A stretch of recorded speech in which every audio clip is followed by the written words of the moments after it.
de la série Maîtresse. Xam ngeen semaine dernière je n'en ai pas parlé parce que c'est une série boo xam te ne sama xol bi day jeex sama koy seetaan. Je regarde parce que tous les jours j'ai de l'espoir et parce que j'aime cette série et parce que nous tout ce qu'on fait dinaa ci jàpp mais franchement à un moment donné non. Démb épisode que j'ai regardé épisode de 28. Il y a tellement d'incohérences que je ne sais même plus par où commencer. On commence par Racky et Mustapha. Pourquoi un couple qui ne se sent, qui traverse une crise va régler ses problèmes dans le bas de l'escalier de l'immeuble où ils habitent? Et à quel moment le couple est dans la crise depuis la jalousie de Mustapha? En fait, on n'a même pas eu le temps de créer des problèmes ou des struggles. Racky se rapproche plus de l'avocat.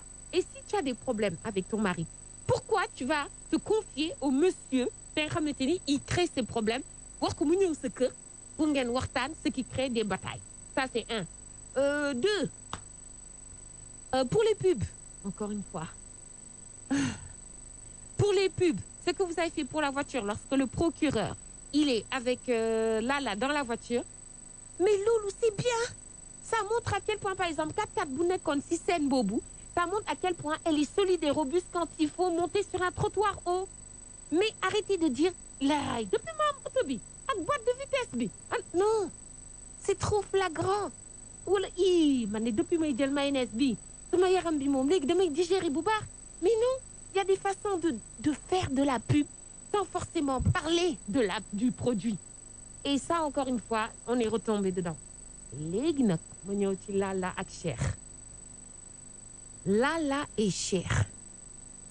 À quel moment Lala, avec tout ce qu'elle a vécu avec Cheikh, trahison, violence, souffrance, yëpp nga ne da ngay toog ak Cheikh ne ko waa léegi dama bëgg a xam fan nga jëm ak man de. Non, meuf, il t'a trahi, il t'a brisé.